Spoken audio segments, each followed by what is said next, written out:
খুনি এই বাকি লোকগুলোর মধ্যেই কেউ একজন, এদেরই মধ্যে কেউ। আর এবার এর পরের শিকার রোহান।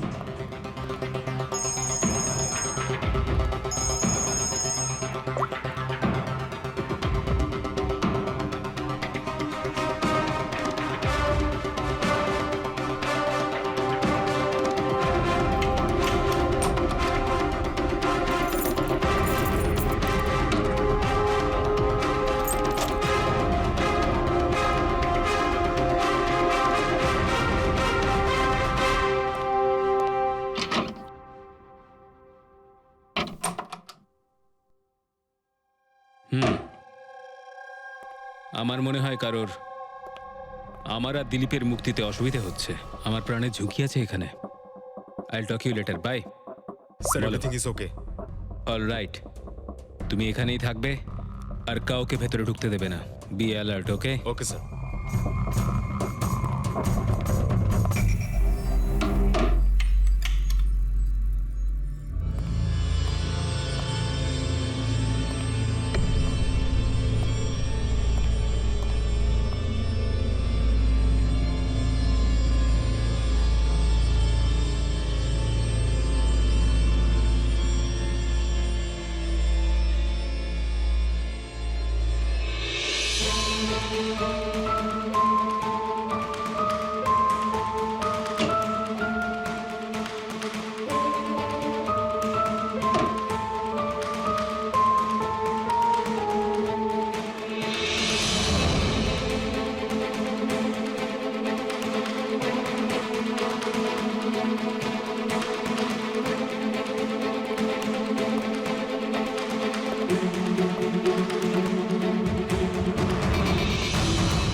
আপনারা কিছু পেয়েছেন? না স্যার, এমনিতেই তো জানা যায় যে কিভাবে আগুন লেগেছে, কিন্তু এখানে তো বোঝাই যাচ্ছে না যে আগুন লাগার কারণটা কি। আচ্ছা, দেখো অ্যাম্বুলেন্স কত দূর এলো। ঠিক আছে স্যার।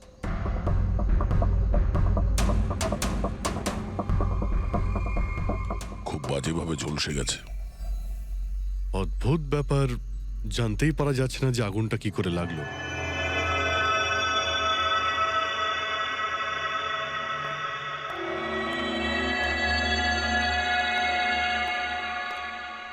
কিভাবে হলো এইসব? সবকিছু তো একদম ঠিক ছিল, জানি না আগুন কি করে লাগলো। এতজন মানুষের অভিশাপ তো লাগবেই, তাই না? এই, কি বললে তুমি?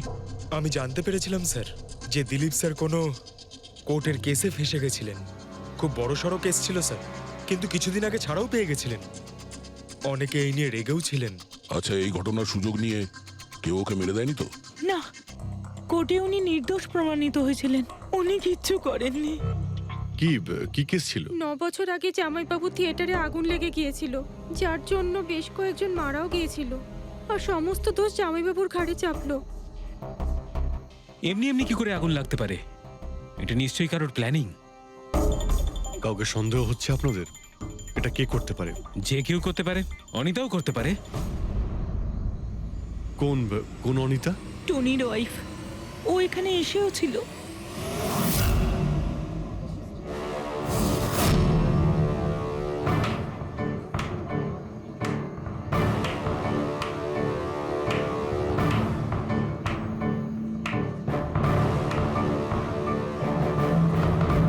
অনিতা, অন্য লোকের ঘর ভেঙে দিয়ে নিজের পরিবারের সঙ্গে এখানে ফুর্তি করা হচ্ছে। ভেরি গুড, ভেরি গুড, বাহ। কিন্তু একটা কথা মনে রেখো, ওই লোকগুলোর মতো তোমরাও ছটফট করে মরবে। সিকিউরিটি, এই চুপ, একদম চেঁচাবি না। বের করো একে বাইরে, বের করো। চলুন ম্যাম, বাইরে চলুন। আউট। মনে হচ্ছে তোদের কি পরিণতি হবে তা নিয়ে কোনো মাথা ব্যথা নেই। তোদের খারাপ সময় শুরু হয়ে গেছে, মনে রাখিস। তুই আমার টনির সাথে যা করেছিস না, মনে রাখিস এরপরে তুই আর বেশি দিন বাঁচবি না, শুনেছিস? তুই এই নিয়ে যাবে কে? তুই আর বাঁচবি না, নরকে যাবি তুই। আর তাকে দেখছো কি? নিয়ে যাবে কে? তোকে নরক যন্ত্রণা ভোগ করতে হবে, ছটফট করে মরবি তুই, মনে রাখিস। আরে যা।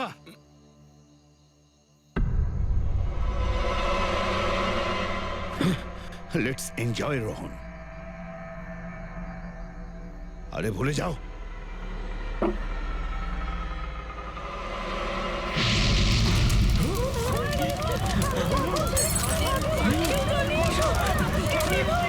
দিলীপ আর রোহনকে যে কেসে ভাসানো হয়েছিল সেই কেসেই কোর্ট টনিকে শাস্তি দিয়েছিল।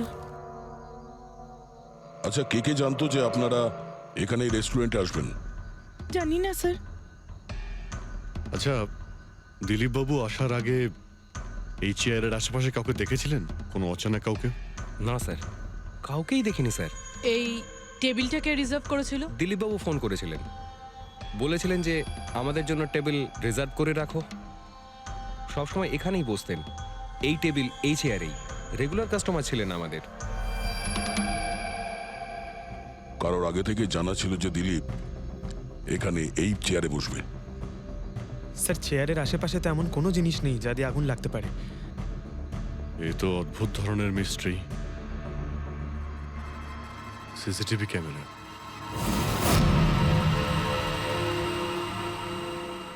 এর ফুটেজ থেকে জানতে পারা যাবে কি হয়েছিল এখানে।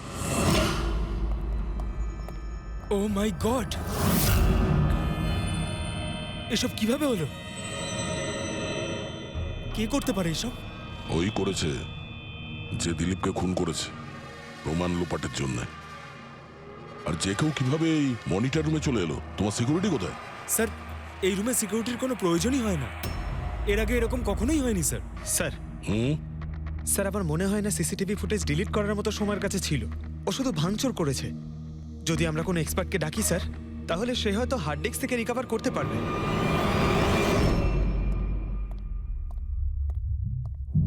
স্যার, স্যার 9 বছর আগে দিলীপ আর রোহনের একটা থিয়েটার ছিল যেটায় আগুন লেগে গিয়েছিল। এক্সিট এন্ট্রির দরজা বন্ধ থাকার কারণে 12 জন লোক আগুনে পুড়ে মারা যায়। ভিকটিমদের ফ্যামিলি যখন কেস করে তখন ইনভেস্টিগেশনে জানা যায় যে সেই সময় একজন গার্ড ছিল। হ্যাঁ, টনি। হ্যাঁ স্যার। স্যার, কোর্টে এটা প্রমাণ হয়ে গিয়েছিল যে টনি অনেক মদ খেয়েছিল, আর মদের নেশা সে এতটাই চুর ছিল যে ইমার্জেন্সি এক্সিটের দরজাও খুলতে পারেনি। হ্যাঁ, কিন্তু এই টনির স্ত্রী অনিতা এটা মানতে রাজিই নয় যে ভুলটা টনি করেছিল। স্যার, শুধু উনিই নন, অনেক আর্টিকেল এবং নিউজ পেপারও কিন্তু কোর্টের সিদ্ধান্তের ব্যাপারে কথা বলেছিল। যখন এই ঘটনাটা ঘটেছিল তখন দিলীপ আর রোহনের বিরুদ্ধে সলিড এভিডেন্স ছিল, কিন্তু তারপর কেস চলতে থাকলো। 9 বছর হয়ে গেল। কিছু প্রত্যক্ষদর্শী বয়ান বদলে দিল, আর কিছু লোক বাইরে চলে গিয়েছিল। স্যার, দিলীপ আর রোহন নিশ্চয়ই টাকা আর ক্ষমতার অপব্যবহার করেছে, আর এই কথাটা নিশ্চয়ই টনি জানতে পেরেছিল। ওই হয়তো পাঠিয়েছে অনিতাকে দিলীপকে মারার জন্য। কিন্তু ফেডরিক, যখন অনিতা ওখানে ছিলই না, তাহলে আগুন লাগালো কি করে? না না, সিকিউরিটির লোকেরা তো ওকে বাইরে বের করছিল ওই রেস্টুরেন্ট থেকে। এমন কি জিনিস ছিল যার জন্য হঠাৎ করে আগুন লাগলো? স্যার, হয়তো ডক্টর সালুঙ্খে আমাদের কোনো হেল্প করতে পারে। না হলে অনিতা।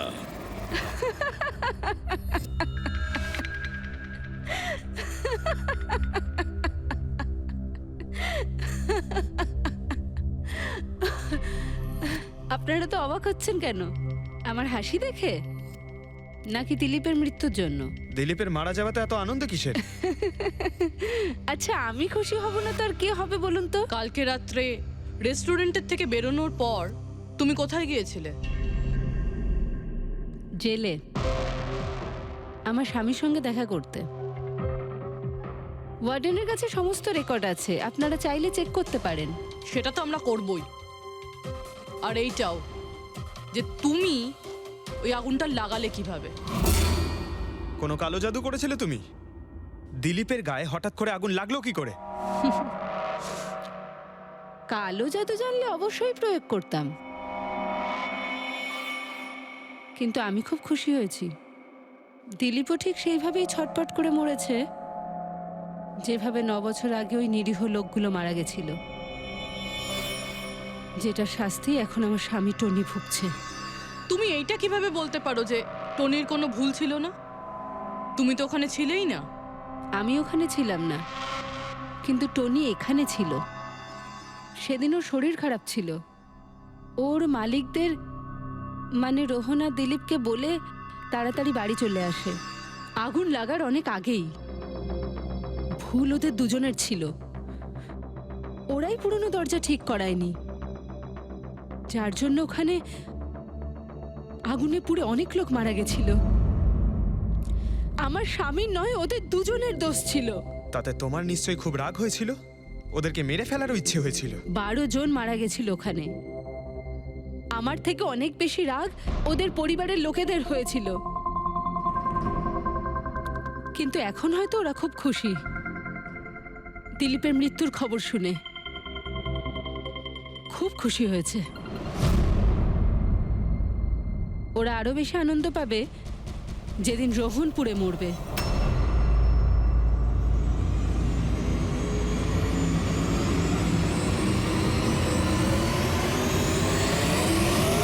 স্যার 42 জন আছে, ওই 12 জন ভিকটিমের কাছের আত্মীয় আর ফ্যামিলির লোকেরা মিলে। সাসপেক্ট বেশি আর সময় কম। স্যার এই 42 জন লোকের মধ্যে সবার আগে সেই সমস্ত লোকেদের নাম সরিয়ে দিতে হবে যারা কালকে দিলীপের মৃত্যুর সময় শহরে ছিল না। স্যার 9 বছর হয়ে গেছে এই ব্যাপারটার।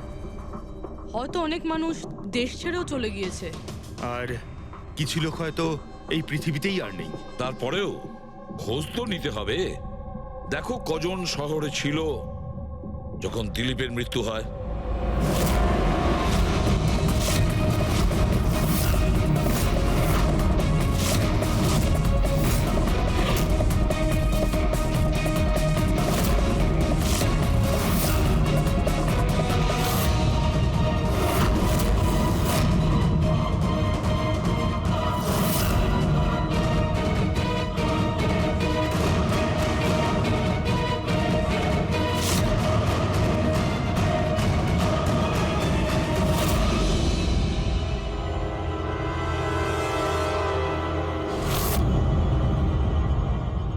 হ্যাঁ পঙ্কজ, কজন এখানে আছে?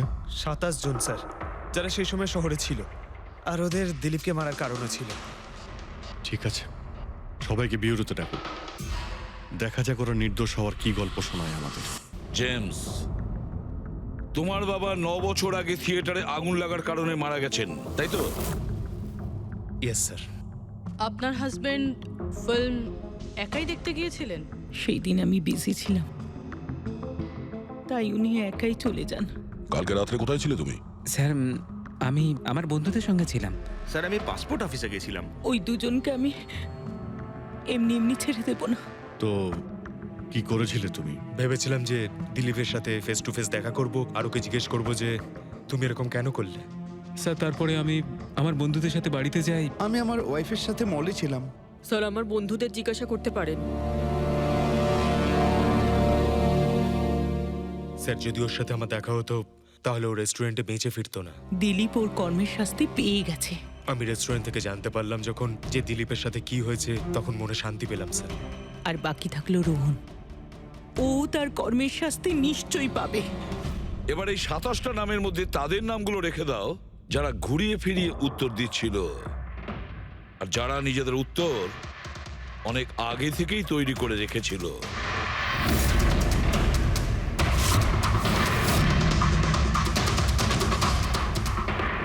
স্যার এবার 15 জন রইল। এবার এই 15 জনকে ওই দিনের ব্যাপারে জিজ্ঞাসা করতে হবে যখন 9 বছর আগে থিয়েটারে আগুন লেগেছিল। দেখা যাক কে সব থেকে বেশি রেগে যায় আর কে মুখ ঘুরিয়ে নেয়। স্যার, আমার ভাই মাধ্যমিক পাশ করেছিল। ও বলেছিল বন্ধুদের পার্টি দিতে চায়, সিনেমা দেখাতে চায়, টাকা দাও। স্যার, আমি সেই জন্য ওকে টাকাও দিয়েছিলাম। হয়তো ওই টাকাটা আমার ওকে দেওয়া একেবারেই উচিত হয়নি স্যার। যে এই কাজটা করে থাকুক খুব ভালো করেছে। আজকে আমি খুশি, আজ আমি খুব খুশি। কুমারবাবু, আপনি ইউনিভার্সিটিতে ফিজিক্সের প্রফেসর, তাই তো? Yes sir, head of the department physics. কিন্তু আমার নিজের ছেলেরই পড়াশোনায় কোনো ইন্টারেস্টই ছিল না। অনেক বকেছি আমি ওকে, কিন্তু তাতে কোনো রকম কোনো লাভই হয়নি। 1 নম্বরের বদমাইশ হয়ে উঠেছিল। সেদিনও কলেজ বাঙ্ক করে বন্ধুদের সাথে সিনেমা দেখতে চলে গিয়েছিল। আর স্যার, তারপর ও আর কোনোদিন বাড়ি ফিরে আসেনি। হিমেশ, রাইট? তুমি কন্ট্রাক্টর না? হ্যাঁ স্যার। হিমেশ, 9 বছর আগে তুমি তোমার স্ত্রীর সঙ্গে সিনেমা দেখতে গিয়েছিল ওই সিনেমা হলে? আমাদের নতুন নতুন বিয়ে হয়েছিল, স্যালোনির সাথে সিনেমা দেখতে গিয়েছিলাম। ওর খুব খিদে পেয়েছিল, আমি সিঙ্গাড়া আনতে বাইরে গেছিলাম। আমি আমি ওখানে ফিরে গিয়ে দেখলাম ওখানকার দরজা লক হয়ে গেছে, আর ভেতর থেকে লোকেদের চিৎকার চেঁচামেচি শোনা যাচ্ছিল, আর আর খুব ধোঁয়া বেরোচ্ছিল ওখান থেকে। আমি স্যার দরজা খোলার অনেক চেষ্টা করেছিলাম, আমি খুব চেষ্টা করেছিলাম। আমি পাগলের মতো দরজায় ধাক্কা দিতে থাকি। সালোনি, সালোনি, সালোনি বলে আমি চিৎকার করতে থাকি, কিন্তু আমি কিচ্ছু করতে পারিনি স্যার। আমি কিচ্ছু করতে পারিনি, আমার সালোনিকে আমি বাঁচাতে পারিনি। ওখানে তো একটা গার্ডও ছিল না, টনি? ও কি দরজা খোলেনি? ছিল না স্যার। ওখানে কোনো গার্ড, মানে আর কাউকে দেখেছিলে তুমি? কেউ ছিল না স্যার, কেউ ছিল না। আমি 9 বছর আগে কোর্টে যে কথা বলেছি আজও তাই বলছি। যখন সিনেমা হলে আগুন লেগেছিল তখন টনি ওখানে ছিল না স্যার।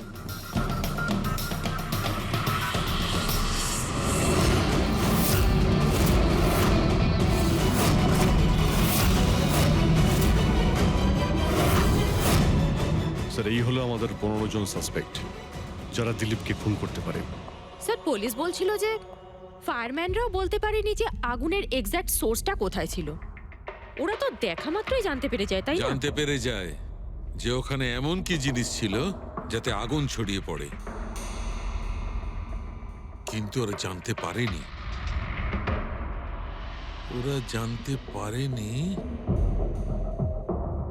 ওরা এই জন্য জানতে পারেনি কারণ ওই জিনিসটার না ছিল কোনো গন্ধ, না ছিল রং। Exactly sir.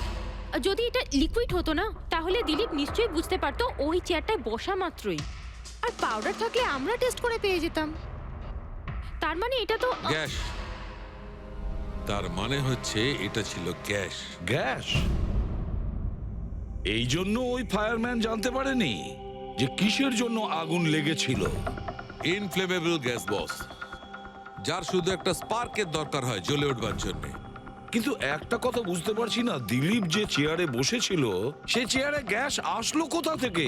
চেয়ার থেকেই। কি চেয়ার থেকে? সেটা এইভাবে বস, যে চেয়ারে দিলীপ বসেছিল তার নিচের অংশে কেউ ওই ইনফ্লেমেবল গ্যাসকে স্প্রে করেছিল।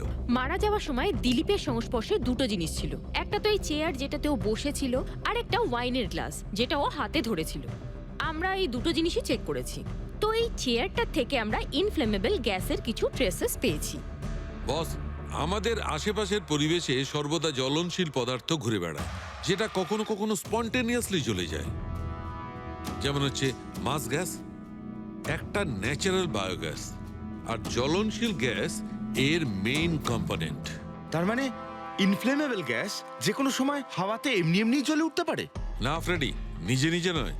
যখন পরিবেশটা খুব বেশি উত্তপ্ত হয়ে ওঠে আর সেটা পরিবেশের অক্সিজেনের সঙ্গে মিশে যায়, তখন একটা সুপার হাই টেম্পারেচার উৎপন্ন হয়, যার কারণে এই আগুন লেগে যায়। কিন্তু ডক্টর সালুখে, ওখানে তো এরকম কোনো হাই টেম্পারেচারের মতো কিছু ছিলই না। এক্স্যাক্টলি, এমন কোনো ডাইরেক্ট সোর্স ছিলই না যাতে তাপ উৎপন্ন হতে পারে। বস, এই জন্যে আমার মনে হচ্ছে খুনি কোনো এক্সট্রা ডিভাইস ব্যবহার করেছিল এই এত বেশি টেম্পারেচার উৎপন্ন করার জন্য। আর এই চেয়ারটা তো রেডিই ছিল, এর তো শুধু একটা স্পার্কের দরকার ছিল। কিন্তু স্যার, এভাবে কেউ হিট কিভাবে উৎপন্ন করবে? হ্যাঁ, করা যেতে পারে তো। যেমন উদাহরণস্বরূপ ম্যাগনিফাইং গ্লাস।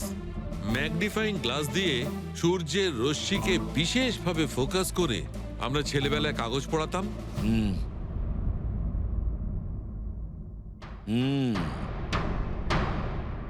মনে হচ্ছে ওই রেস্টুরেন্টে আবার যেতে হবে, খোঁজ নিতে হবে কিসের থেকে আগুনটা লেগেছিল।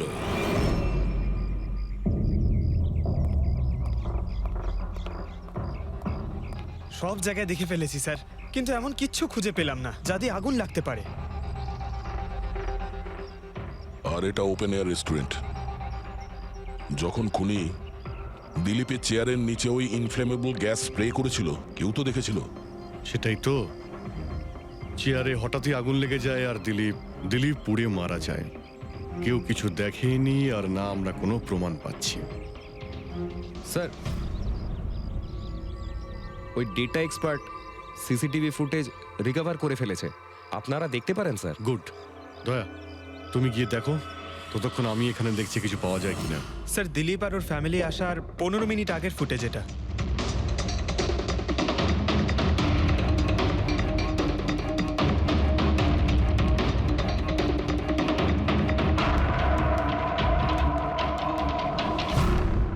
এ চেয়ার চেঞ্জ করছে। এর কোনো দ্বিতীয় অ্যাঙ্গেল আছে কি এই সময়েরই? চেক করো। 1 মিনিট স্যার।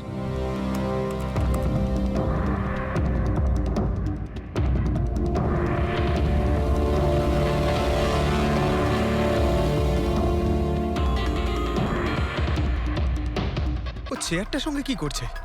গ্যাস স্প্রে করছে নাকি? হ্যাঁ, ও নিজের চেয়ারে গ্যাস স্প্রে করলো আর ও নিজের চেয়ারের সঙ্গে ওই চেয়ারটা বদলে দিল যেটাই দিলীপ বসতো।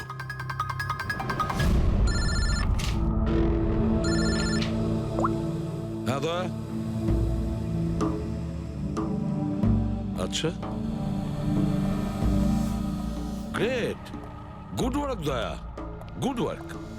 কি হলো স্যার? যে দিলীপের চেয়ারটা কারসাজি করেছিল তার খোঁজ পাওয়া গেছে। সে আসলে একটা লোক, ওর শারীরিক গঠনটাও জানা গেছে। আর দেখি আমরা, দয়া ফটোটা পাঠাচ্ছে।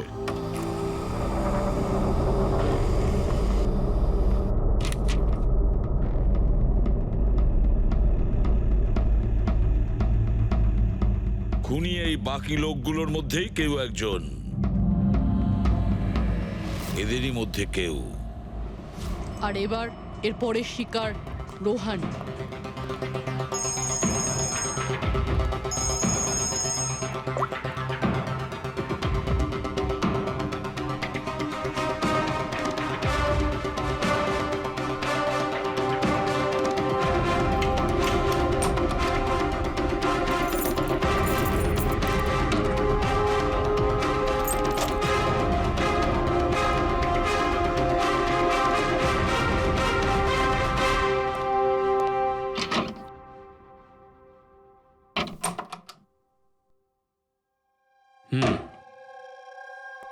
আমার মনে হয় কারোর আমার আর দিলীপের মুক্তিতে অসুবিধা হচ্ছে। আমার প্রাণের ঝুঁকি আছে এখানে। I'll talk you later, bye. Sir, everything is okay. All right, তুমি এখানেই থাকবে আর কাউকে ভেতরে ঢুকতে দেবে না। Be alert, okay? Okay sir.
বাঁচাও বাঁচাও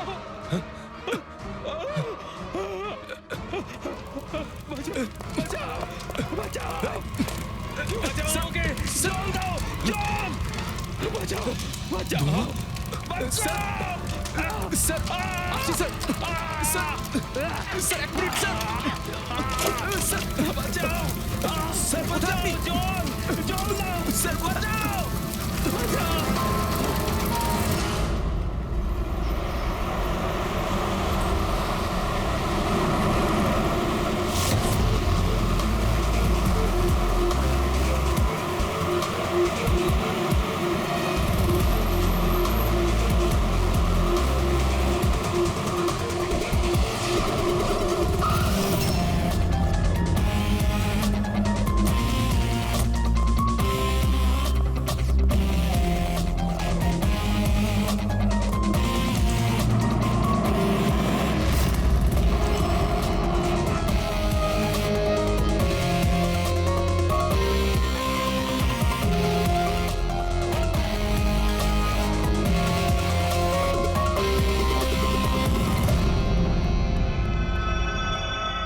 My God!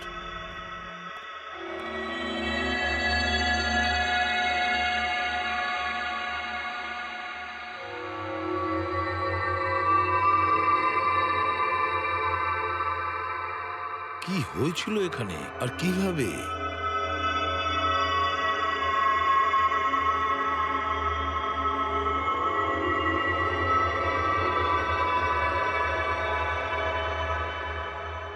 এখানে আর অন্য কোনো জিনিসের স্মেল পাওয়া যাচ্ছে না, শুধু এই পোড়া লাশটার দুর্গন্ধ ছাড়া। মানে স্যার এই মার্ডারটাও ইনফ্লেমেবল গ্যাস দিয়েই করা হয়েছে হয়তো।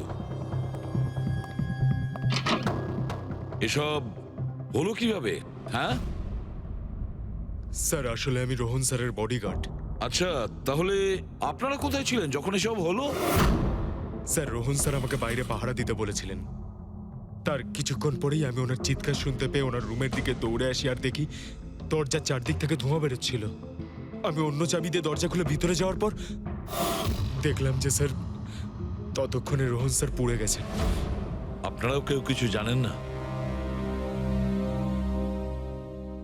অদ্ভুত ব্যাপার, রুমের মধ্যে কোনো সূত্র পাচ্ছি না, শর্ট সার্কিট হয়নি, পর্দাটা ভেতর থেকে বন্ধ, এই উইন্ডোজটা পার্মানেন্টলি ক্লোজড, কেউ বাইরে থেকে ভেতরেও আসতে পারবে না, আর বাইরে থেকে ভেতরে কোনো ভিউও নেই, কেউ দেখতেও পাবে না। তাহলে লোকটা মরলো কিভাবে? এটার থেকে আগুন লেগেছে বস।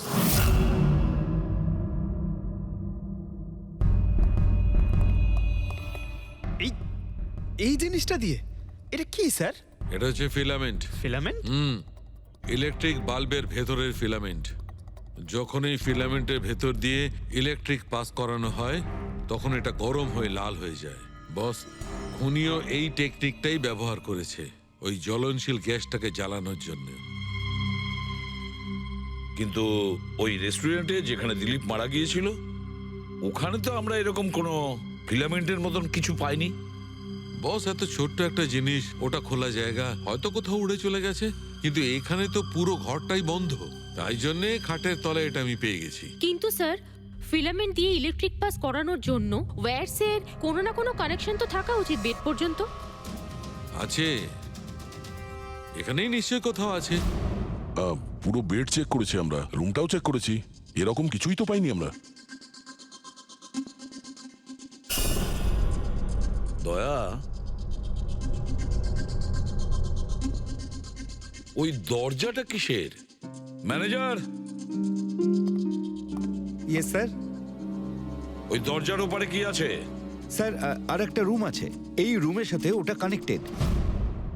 এমনিতে এই দরজাটা সিল থাকে, এটাকে কেউ খোলে না স্যার। খুলুন এই দরজাটা। Yes sir. আসুন স্যার।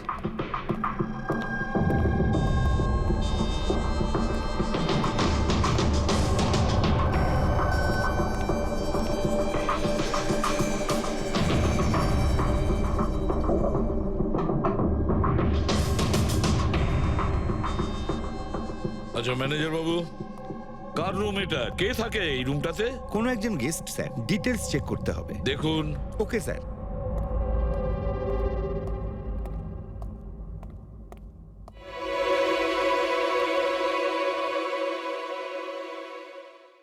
স্যার, ওখানে ওই রুমের মধ্যে যা হয়েছে স্যার, সব এই রুম থেকেই করা হয়েছে স্যার।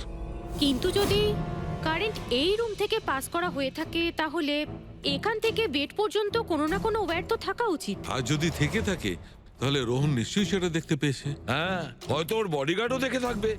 ডাকো তো ওর বডিগার্ডকে। আপনি এদিকে আসুন।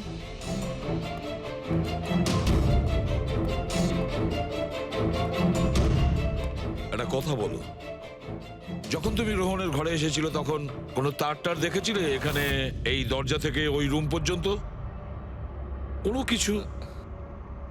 না স্যার, রোহন স্যার এই রুমে ঢোকার আগে আমি এই রুমটাকে খুব ভালো করে চেক করেছিলাম, কিন্তু তার বা সেরকম কিছু আমার চোখে পড়েনি। ঠিক আছে, যাও তো। যাই হোক না কেন দয়া, খুনি এই দরজাটা ব্যবহার করেছে। এই দরজা দিয়ে রোহনের রুমে আসে আর রোহনের বেডে ইনফ্লেমেবল গ্যাস স্প্রে করে, আর যে কোনো ভাবেই হোক ফিলামেন্টে কারেন্ট দিয়ে দেয়, তাতে ফিলামেন্ট গরম হয়ে যায় আর ইনফ্লেমেবল গ্যাসে আগুন ধরে যায়, আর তাতে রোহনের মৃত্যু হয়। বস, একটা কথা কিন্তু ঠিক, খুনি যেই হোক না কেন তার ইলেকট্রিক আর কেমিক্যাল সম্পর্কে খুব ভালো জ্ঞান আছে। প্রফেসর কুমার, ফিজিক্সের প্রফেসর কুমার, ওর থেকে আর কে বেশি জানতে পারে এই ব্যাপারে? স্যার, ওই প্রফেসর কুমারের সঙ্গে দেখা করো। স্যার। দয়া, আমিও যাব তোমার সঙ্গে।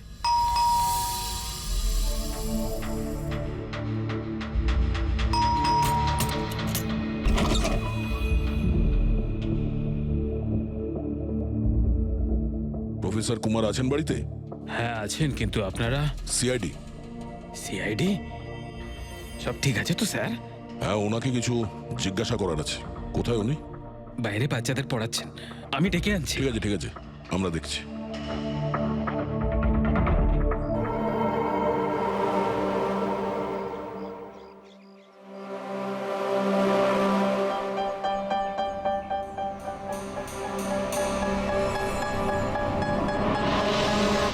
মিস্টার কুমার, আপনার কাছে আমাদের কিছু জিজ্ঞাসাবাদ আছে।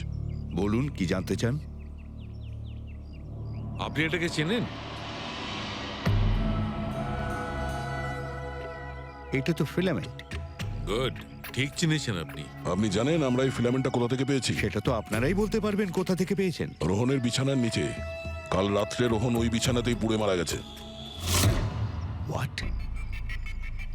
রোহনও মারা গেছে? কাল রাত্রে আপনি কোথায় ছিলেন? রাত 9টা থেকে ভোর 3টে পর্যন্ত। আপনারা আমাকে সন্দেহ করছেন? এটা আমাদের প্রশ্নের উত্তর হলো না মিস্টার কুমার। কাল আমি সারা দিন আর সারা রাত্রি বাড়িতেই ছিলাম। কোনো প্রমাণ? আগে আমার কাজের লোক রামু আর বিকাশ, প্লিজ কাম হিয়ার।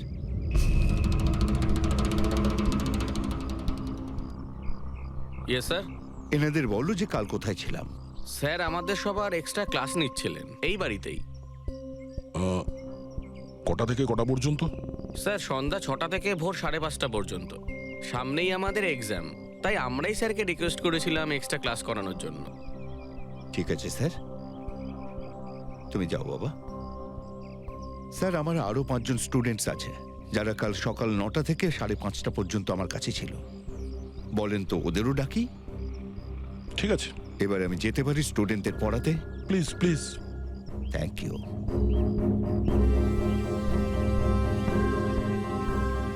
হ্যাঁ, তাহলে আমি যেটা বলছিলাম যে শোল্ডারিং ওয়্যার ছাড়াও আমরা মাদারবোর্ড ফিক্সড করতে পারি with the help of adhesive conductor.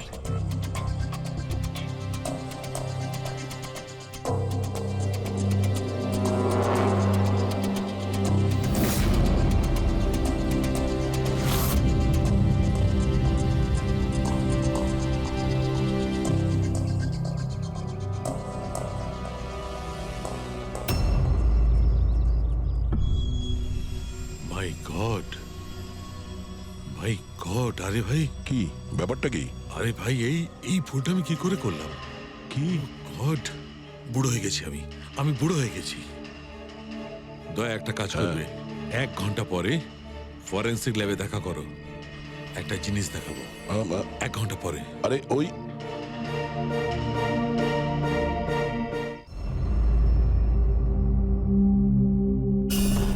হ্যাঁ বস, একটা কাজ করো, এই সুইচটা দিয়ে ওই বাল্বগুলোকে জ্বালাও। এই সুইচ দিয়ে? এই সুইচ দিয়ে? হ্যাঁ হ্যাঁ, এই সুইচটা দিয়ে। আরে এর মধ্যে কোনো কানেকশন দেওয়া নেই, কিভাবে জ্বলবে? তুমি প্রশ্ন করো না, কখনো কখনো আমার কথাটাও মেনে নাও। কখনো কখনো। এই অন করলাম। কই স্যার, কিছুই তো হলো না। হবে হবে। আরে কি হবে? কিছুই হবে না। হবে ভাই, বিলিভ মি, হবে। 1 মিনিট। আরে ওর শরীর ঠিক আছে তো? হ্যাঁ স্যার, জানি না কি হয়েছে, প্রফেসর কুমারের সঙ্গে দেখা করে আসার পর থেকেই উনি বাল্ব নিয়ে খেলে যাচ্ছেন। একটা কথা বলো, ওই ফিঙ্গারপ্রিন্ট গুলোর খবর কি, যেগুলো তুমি হোটেলের লোকেদের কাছ থেকে নিয়েছিলে আর ওই রুমটা থেকে নিয়েছিলে? স্যার, অনেক ফিঙ্গারপ্রিন্টস পাওয়া গেছে, কিন্তু সবগুলো স্টাফ মেম্বারসদেরই, এছাড়া আর কারোর পাওয়া যায়নি। এটা কিভাবে সম্ভব? এই যে দাদা, একটু এই দিকেও দেখুন। হ্যাঁ হ্যাঁ দেখছি। হ্যাঁ,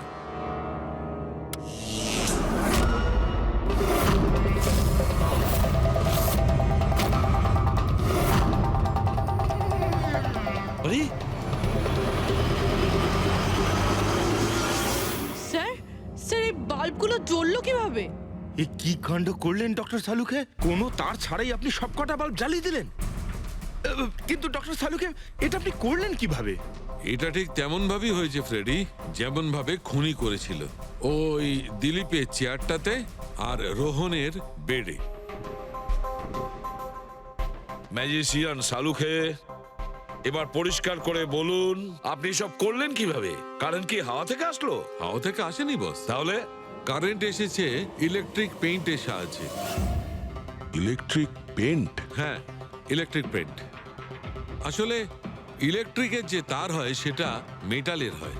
metal is a good conductor of electricity, সেই জন্য কারেন্ট ওর মধ্যে দিয়ে পাস করে। ঠিক একই রকম ভাবে কিছু পেইন্টও আছে যেগুলোকে আমরা ইলেকট্রিক পেইন্ট বলি, আর এটাও গুড কন্ডাক্টর অফ ইলেকট্রিসিটি। এর মধ্যে দিয়েও ইলেকট্রিসিটি পাস করতে পারে। অদ্ভুত ব্যাপার হলো এটা যে কোনো কালারের সঙ্গে মিশে যায়, যেটা খুব সহজে যে কোনো ব্যাকগ্রাউন্ডে মার্জ হতে পারে। ও, এই কারণেই আমরা হোটেলের রুমে আর রেস্টুরেন্টে কিছু দেখতে পাইনি স্যার। এক্স্যাক্টলি দয়া, খুনি আসলে হোটেলের রুমের আর রেস্টুরেন্টের ফ্লোরের দুটোর কালার এই কালারের সঙ্গে ম্যাচ করেছে, এই জন্য আমরা দেখতে পাইনি। তার মানে ইলেকট্রিক কারেন্ট, আই মিন এই ইলেকট্রিক পেন্ট, এটা কি খুব সহজেই পাওয়া যায়? হ্যাঁ, পাওয়া যায়। আসলে এটা ইলেকট্রিক সোল্ডারিং আর রিপেয়ারিং এর কাজে লাগে। আর এটা সবচেয়ে বড় বিশেষত্ব হলো যে এটা সাধারণত খালি চোখে এটা দেখা যায় না, শুধুমাত্র ইনফ্রারেড লাইটেই এটা দেখা যায়। আমি দেখাচ্ছি।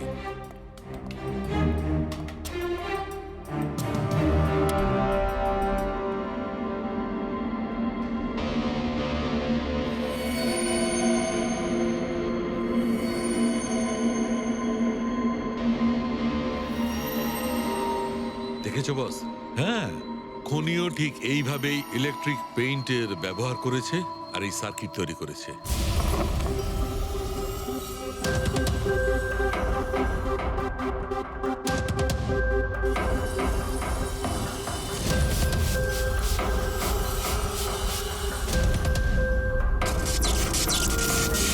একটা কথা তো নিশ্চিত, এ যেই হোক না কেন তার এ সমস্ত ব্যাপারে খুব ভালো জ্ঞান আছে। কিন্তু স্যার, এদের মধ্যে খুনিকে ওই প্রফেসরের সঙ্গে তো কথা বলে নিয়েছি স্যার, ও তো না এই মুন্সি। এই লোকটা তো একজন ক্লার্ক, কিন্তু আমার মনে হয় না যে একজন ক্লার্কের সায়েন্সের ব্যাপারে এত জ্ঞান থাকতে পারে। স্যার, এদের মধ্যে সব থেকে বেশি শিক্ষিত তো ওই প্রফেসর কি মনে হচ্ছে? এটা এমন কেউ হতে পারে যেটা প্রফেসরের মতো ইন্টেলিজেন্ট নয়, অথচ এই ব্যাপারে অনেক কিছুই জানে।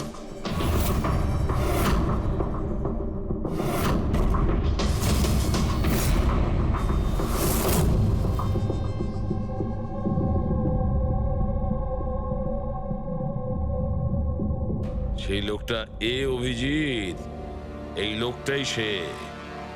মনে পড়ছে কি বলেছিল আমাদের, যে ও কি কাজ করে?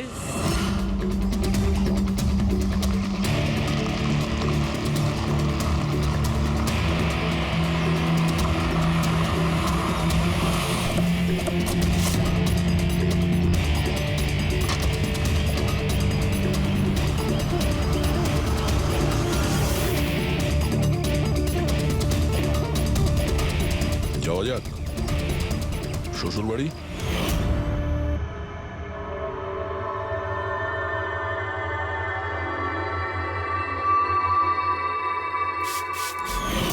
দিলীপ আর রোহনের উপর কেস হয়েছিল, কিন্তু আমি জানতাম ওরা টাকার পাওয়ারের জোরে ছাড়া পেয়ে যাবে। কিন্তু ওদের কাছে টাকা থাকলে আমার কাছে ছিল বুদ্ধি। অনেক মাস ধরে ওদের আমি ফলো করেছি, ওরা কোথায় যাচ্ছে, কি করছে, কার সাথে দেখা করছে, সবকিছু। আর শেষ পর্যন্ত ওদের দুজনকে মারার উপায় আমি পেয়েই যাই, ইলেকট্রিক পেন্ট আর সার্কিটের মাধ্যমে। এই দুটো জিনিসের বিষয়ে আমি খুব ভালো করে জানতাম। ব্যাস দিয়ে দিলাম দুজনকে শাস্তি। দুজনকে মেরে ফেলেছি জ্যান্ত পুড়িয়ে, যেভাবে ওরা আমার সালোনিকে মেরেছিল। হিমেশ, তোমার স্ত্রীর সঙ্গে যা কিছু হয়েছে সেটার জন্য আমরা সবাই দুঃখিত, কিন্তু দিলীপ আর রোহনকে মেরে তুমি কি পেলে? তুমি কি ফিরে পেলে তোমার স্ত্রীকে? প্রতিশোধের আগুনে পুড়ে তুমি দুজনকে মারলে, আইন তোমাকে কোনোদিন ক্ষমা করবে না। কঠোর থেকে কঠোরতম শাস্তি হবে তোমার।